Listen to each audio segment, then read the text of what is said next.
to have some wild hog today. That's the most acceptable loss. Hello and welcome back to Sage and Stone Homestead. My name is Heather. Today we're going to do a little bit of a day in the life situation. I thought I'd take you through the rest of our day so we can catch up on how the farm is doing after the big freeze. So right now we do have cinnamon rolls in the oven. No, they're not homemade, they're from a can, but I am getting ready to make a couple loaves of sourdough bread. Not technically sourdough bread, I'll show you exactly what I'm doing, but we're going to have a very farmy lunch. This is what we like to keep our flour in since we buy it in big old bulk bags. This is just one of those feed bins from the feed store, and it is food safe, so we like using these. So we've got two teaspoons of salt and 3 cups of flour in each bowl, and then 1 yeast packet per bowl. So I'll put the recipe for this bread in the description box below. It's very easy and I make it all the time, especially when my sourdough is not bubbly and active and ready to use. This is a much quicker loaf. 1.5 cups of very hot tap water.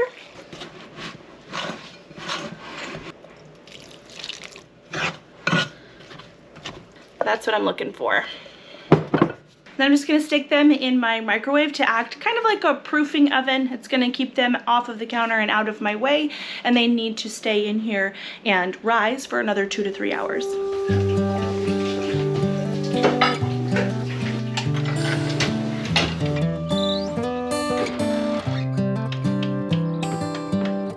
Our high is 51 today, even though there's some snow on the ground. With the sun out, it should mean that the honeybees that can fly today will be flying today, and I've left out our honey equipment so that they can clean it up for me.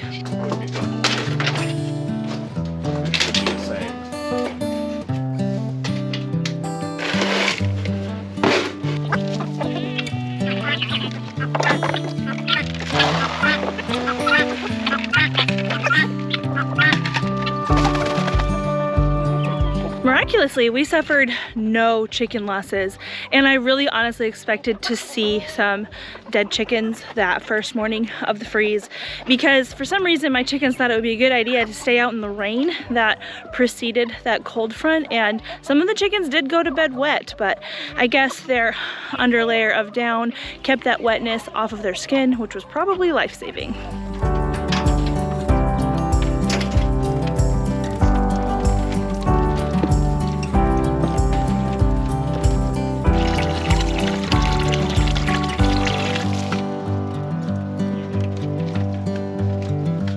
So the rabbits that are on the side of the carport, I didn't do anything special with as far as the storm goes, and they made it through just fine.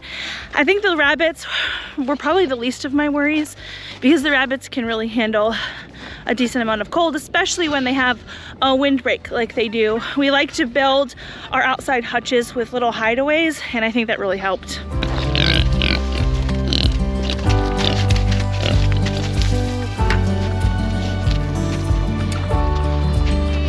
So the pigs did great. They didn't particularly love being locked up for a whole 36 hours, but I really think it made all the difference to shut them in the barn. Hey boys. Hello. There it goes. All right.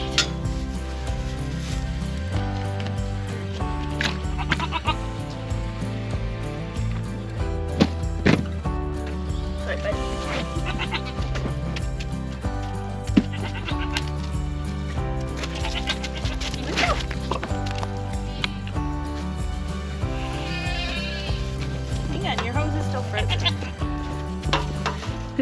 So their hose is still frozen, so I've got to bail them another bucket of water, but at least I can get the door open today. For the longest time, 4 or 5 days, their door was actually frozen shut. I couldn't get it open. Not only was it frozen on the latch, but then the hinges kind of froze. This freeze-free hydrant over here in our back buck pasture didn't freeze, and that's the end of the line. So I'm gonna guess that our freeze-free hydrants really are seated deeply enough in the ground to where we're not gonna pretty much ever freeze, because that was pretty darn cold.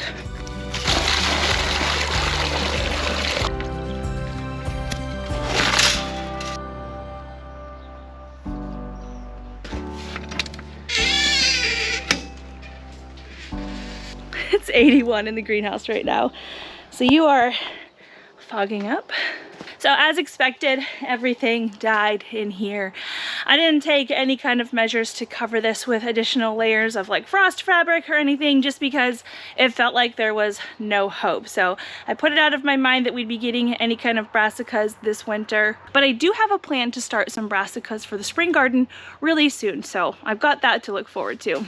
However, it's gonna be warm today, warm-ish, 51 like I said. It's gonna be even warmer throughout the week. So I do wanna open up the sides. Even though there's nothing in here, I don't necessarily want it to be just oppressively hot in here. Airflow is nice.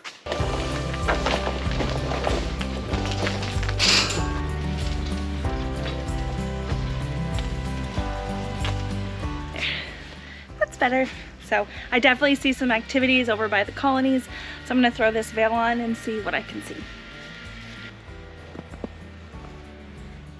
So I actually only see activity out of 4 of the 7. It doesn't mean that the colony itself is dead. What it can mean is that there may be some dead bees blocking their entrance, and so I need to make sure that that is clear. So I think I need to get a little bit more coverage on, and we need to poke some entrances with a stick.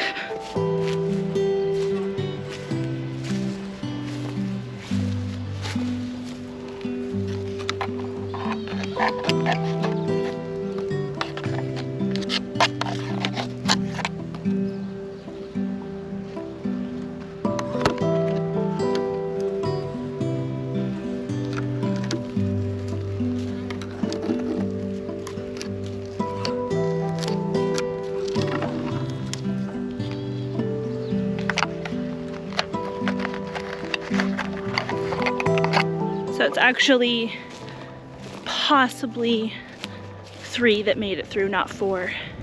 Because my strongest colony on the end, there's not as much activity coming out of that colony as I think there should be. So it could just be rogue bees from other colonies going in there and checking things out. So I do believe we have some colony losses.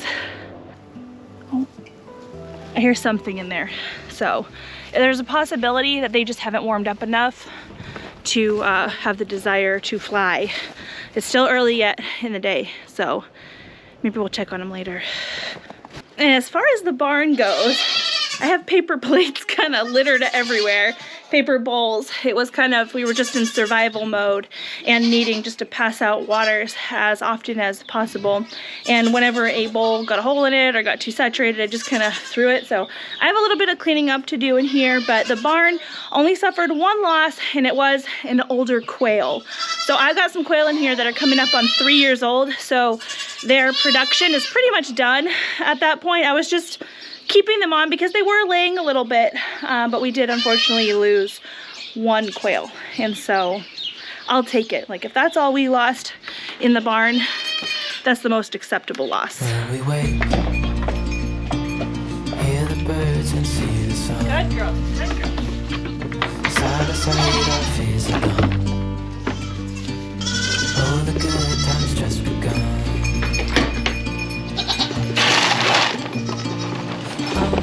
We know what we have, let's hold on tight.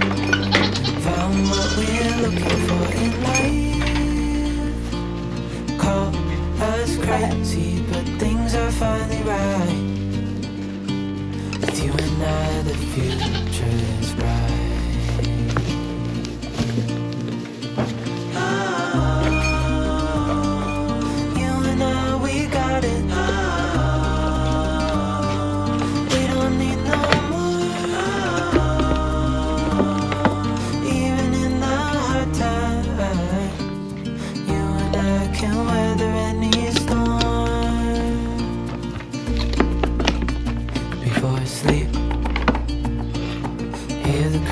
See the moon. I think Pesky's milk production has gone up. So Titus right now is 6 weeks old. So Pesky should be pretty much at her peak milk production, and I think we're seeing that. It's very good, especially with the cold weather that we've had. I noticed that the does did dip a little during the coldest part because their body was just trying to keep warm, not necessarily make a whole bunch of milk, but they've bounced back. The future is bright. Yeah, 2.5 cups with a little bit of foam, so probably 2 3/4 cups when the foam settles out. Pretty sure that's more than she gave us the last time we checked. Even in the hard times, you and I can weather any storm.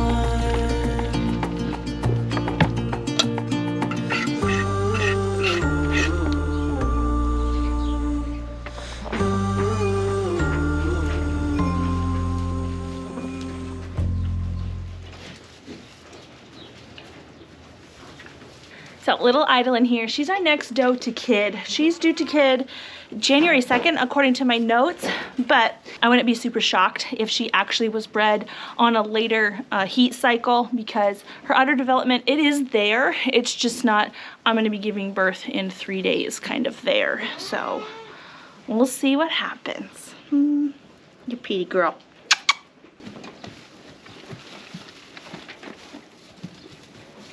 You go that way. I've been doing a little bit of milk stand training with my newest La Mancha does, Talia and Calamity. This here is Calamity. Talia does very well with her udder being touched. Calamity, not so much. And I like them to get these jitters out well before they kid. So both of these guys were bred right around 2 to 3 weeks ago. So I'm kind of watching them to make sure they don't come back into a heat. It's a little bit late in the season for that, but they still could. But more important than that for me right now is training them to be sweet for me on the milk stand. So they're already used to being handled. These guys were bottle babies. But when I'm training a first freshener to be milked, I like to start, like I said before, many months ahead of time. And the first thing I really want them to get used to doing is coming up here and receiving good attention. So she gets food, she gets pets. I really want to focus my attention on her back half. She does really awesome with me touching her legs, and this is a good time when they're comfortable with this. They don't stop eating, they're not real fidgety. This is a good time to start trying to touch the udder. So we have flat hand on the udder. I'm not doing anything, I've just got my hand there. She hasn't stopped what she's doing, she's not being fidgety, so that's awesome. Reinforcements. This really pays off in the long term, that's for sure. Hand on the udder. She's doing great. She's normally really fidgety, but we've been working. Good girl. So before we go ahead and strain the milk, I actually have to preheat my oven for that bread that I started this morning. I need to preheat to 450 degrees with the Dutch ovens inside. So the Dutch ovens are going to be preheating along with the oven.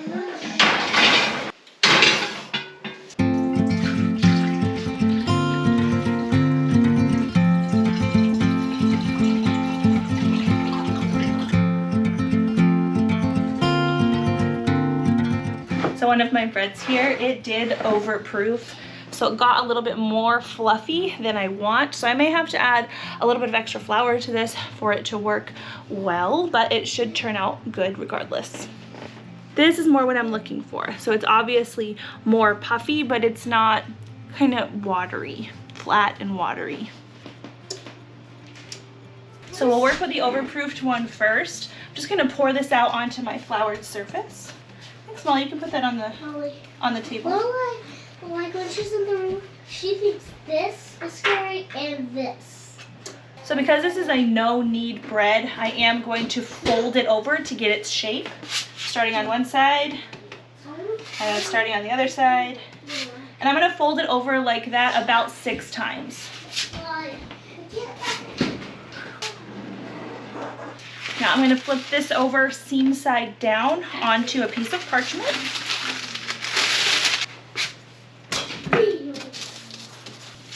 And then coax it into a decent loaf shape.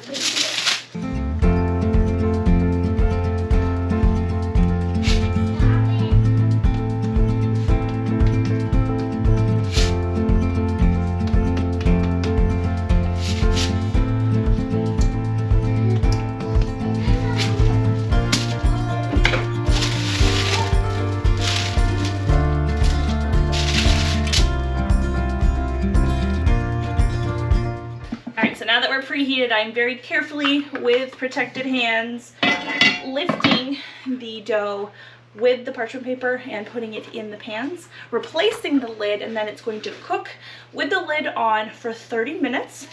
And then I'll remove the lid and cook for an additional 12. And then we'll have some crusty bread for lunch, with lunch. So we actually had a couple friends bless us with a wild hog, and I put basically the spine and rib cage in the freezer, and we're gonna deal with parting that out later. But all 4 legs I put into jars for easy meals, and we're going to have some wild hog today. So thank you to Jamie and Justin for this wonderful blessing. Justin hunts down in Georgia, where basically it's all the time hog season, and usually the hunters don't keep the meat, and that broke Justin's heart, understandably. So he was able to bring us a hog blessing, which is great considering that we've been trying to get our piglets bred, or our pigs bred, in order to get piglets without any success yet. So I guess you can't really see what I'm doing, but I have a jar down here, and I am straining all of this broth because I'm going to keep it. When I packed this meat in the jar, whoops, I did what's called a raw pack. So I just stuffed the raw meat in the jar. I didn't add any broth or anything. So everything that did turn into broth in the canning process, this is all very rich and came from within the meat. So I've got it drained in the bowl. Fat and all, we like to eat fat around here. So this is what we're looking like. 2 quarts of essentially pulled pork. That's what I'm going for. And I'm going to top it off with some barbecue sauce that we made with our tomatoes and our green peppers this year.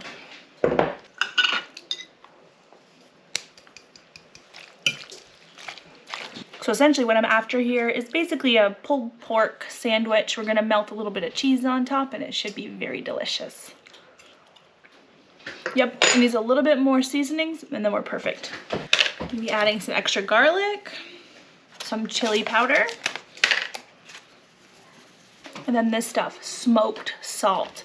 So we weren't obviously able to smoke this meat at all, but this salt, oh, it really adds that smoked flavor to anything that you haven't had the ability to smoke. So yummy. I wish you had smell-o-vision.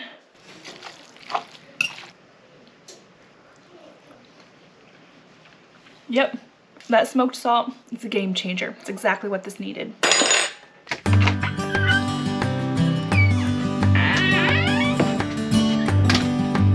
Oh my goodness! Mine too! It's half the size of my house!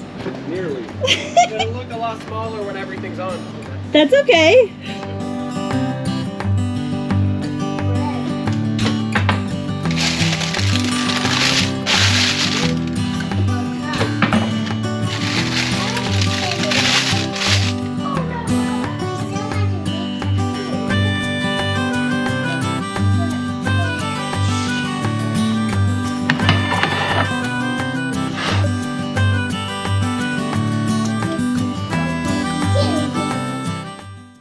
It's right around 2 p.m. now, after lunchtime, and it's the heat of the day, and there's a lot more activity going on in the apiary, and I want to try to figure out what kind of activity it is to see if I think it's robbing activity or if we really do have more colonies than I thought that lived through that freeze.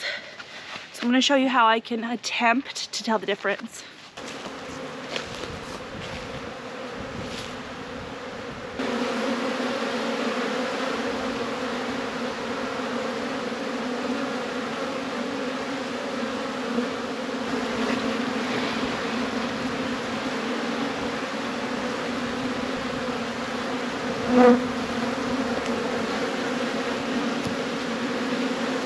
Yeah, so it looks like we have some honey dripping out of that colony, which might mean that they're getting ripped apart on the inside.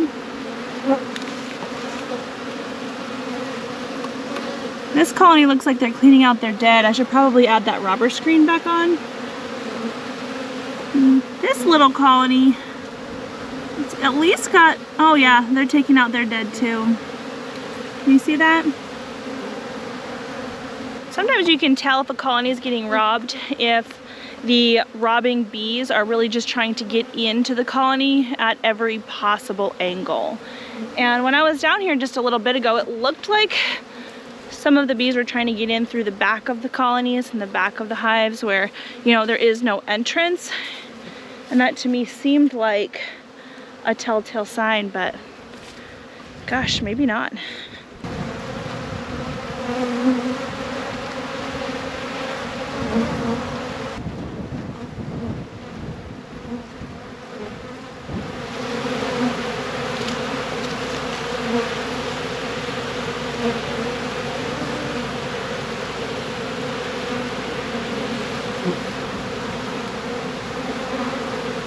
Maybe I'm crazy, but it really doesn't seem like robbing. I'm not seeing any wax shreds all over the platform. I'm not seeing them really trying to break in where there isn't an entrance. There are bees kind of on the outside of the box, but it doesn't look like robbing. So I don't know if we can really tell right now what our survival rate is, because it may be better than I thought, which, I mean, I'll take it. I'll absolutely take it. All right, so it is the next day and we have this thing to talk about. So the slab got poured a little while ago. I had made a community post about the slab for our little project here. And it took a little while to get the framing here, but basically what this is gonna be divided into a his and her 2-section shed. My side is a lot bigger and my side is really gonna be like a honey house. So out of all of the things that homesteading involves, I really feel like honeybees probably require the most storage space, because when the boxes aren't in use, storing them can be a little bit challenging, especially when you live in a really small house. So when we bought this house, it's 1,140 square feet. That's if you take the outside measurements. So you add in exterior walls, interior walls, cabinets, appliances, and we have less than 1,000 square feet of living space in there. And when you're homesteading, you have things like dehydrators and cream separators and meat grinders. It's just a lot on top of like bonus freezers and things. And so having this extra space is going to be so valuable, and we plan on insulating it, wiring it for electricity. So it's basically going to be a tiny house, just mainly for homestead overflow and for storing my honey equipment, as well as this is where we're going to be processing and extracting our honey next season. So there's going to be a double door right here. There's going to be plenty of windows for light. And then this smaller room over here is for Levi. He's going to have some tool overflow as well as a space for his reloading bench. Levi really likes to reload his own ammunition, and so that stuff also takes up a lot of space. His reloading bench takes up a lot of space in our bedroom, and so we're going to be able to actually move around our house in not very long, and that makes me super happy. So the bees are back at it, flying again this morning. It's been really warm. I will say, guys, I checked the colonies last night after dark and after all the bees went to bed, and we do have 7 for 7 on colony survival from that storm. I heard the hum in each and every colony. So if a bee is going to go rob out another colony, they're not going to hang out there overnight. They'll take what they need and then they'll go back to their parent colony and spend the night there. So the fact that I heard the hum in each colony, in each box last night, means that all of them survived. Now, that does not mean that they weren't very severely impacted by the cold, and they could still die later on as a result from this freeze. So continued prayers appreciated.